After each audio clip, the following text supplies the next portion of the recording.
Hello listeners. Strange thing happened. I managed to upload a video with only a fraction of the chapters that you needed to listen to. Thanks to one of our parents for pointing that one out. So here we go. I record them again. So from the previous chapters 23 and 24, I'd asked you to have a think about, and I hope it stirred up a bit of a discussion at home. I'd asked you to think through what your thoughts were about school based on Michael's thoughts and Mina's thoughts. Mina having experienced homeschooling as you have experienced homeschooling, but maybe in a bit of a different way. Mina and her mum have dedicated themselves to that way of educating. However, for you guys and us getting things prepared for you at home, it's been forced on us, hasn't it, by the pandemic? Anyway, let's have a little look at my thoughts. So, Michael thinks that school is quite structured. It is a good place to learn and it's memorable. He knows that there are trusted and kind adults there, as I hope you do too, thinking about the adults at Minerva. He thinks that school might be a bit predictable, but it's a good place to see his friends, with Leaky and Coot there, of course. And it might be a hassle for him to get to. That's not the case for everybody, but he's moved away but still goes to the same school. And he thinks it's a little bit stressful, which is why Dad's allowed him to stay home, given the upset around his little sister. And Mina, on the other hand, thinks that school is too formal and gloomy, that it's a stifling place that inhibits curiosity and intelligence. And she quotes William Blake, doesn't she, on that one? She thinks that school is too rigid, it's uncreative and too sarcastic. Another William Blake reference was that the chicks don't need a classroom to learn to fly, so why should we? So I wonder what exciting discussions you had at home about that one.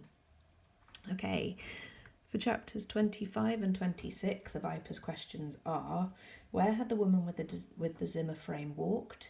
And Michael holds his sad feelings about the baby close to his heart, and can you explain why this might help him? And use an online or an actual dictionary and look up the word descendants. Can you put it into a sentence of your own? Okay, chapter 25 and 26.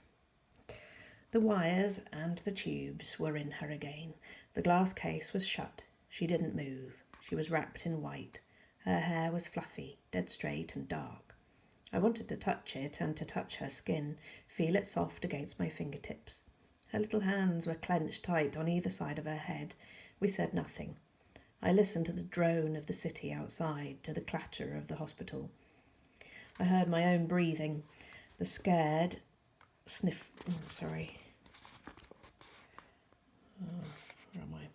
The scared, quick breathing of my parents at my side. I heard them sniffling back their tears. I went on listening. I listened through all these noises until I heard the baby, the gentle squeaking of her breath, tiny and distant as if it came from a different world. I closed my eyes and went on listening and listening. I listened deeper until I believed I heard her beating heart. I told myself that if I listened hard enough, her breathing and the beating of her heart would never be able to stop. Dad held my hand as we walked through the corridors toward the car park. We passed a lift shaft and the woman with the Zimmer frame from upstairs tottered out. She gasped and rested on her frame and grinned at me. 3 times round every landing and 3 times up and down in the lift, she said. Knackered, absolutely knackered. Dad blinked and nodded kindly at her. Blinking getting there, she said. She bobbed about inside the frame. Be dancing soon, you see. She patted my arm with her crooked hand. You're so sad today. Been to see that friend of yours? I nodded, and she smiled. I'm going home soon. He will too.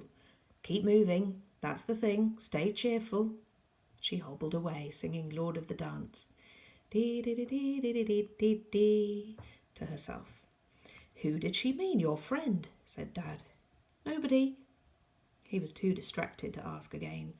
In the car, I saw the tears running down his face.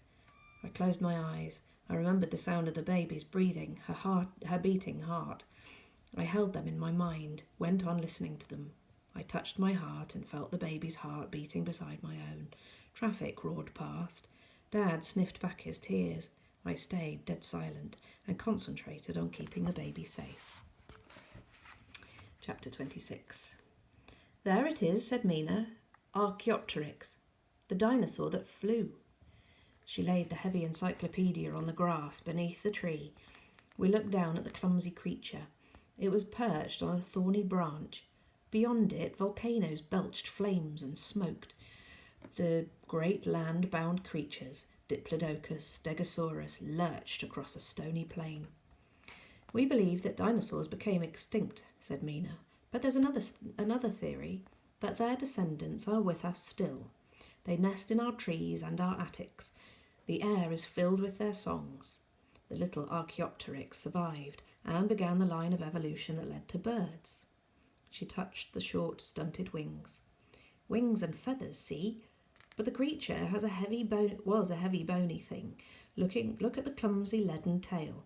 It was capable of nothing but short, sudden flights, from tree to tree, stone to stone. It couldn't rise and spiral and dance like birds can now. No pneumatization. I looked at her. Do you remember nothing? She said. Pneumatization, the presence of air cavities in the bones of birds. It is this which allows them free flight. The blackbird flew from the tree above us and dashed into the sky.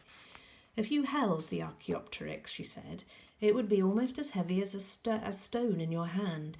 It would be almost as heavy as the clay models I make. I looked into Mina's dark eyes. They were wide open, expectant, like she wanted me to see something or say something.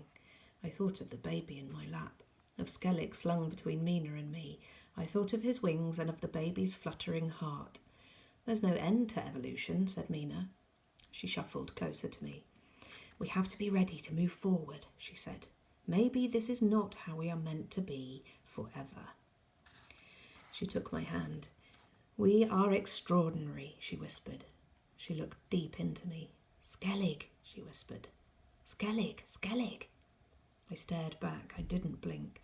It was like she was calling Skellig out from somewhere deep inside me. It was like we were looking into the place where each other's dreams came from. And then there was sniggering and giggling. We looked up, and there were Leaky and Coot, standing on the other side of the wall, looking down at us. Okay, there we go. There's the vipers. Pause those so you can have a think through.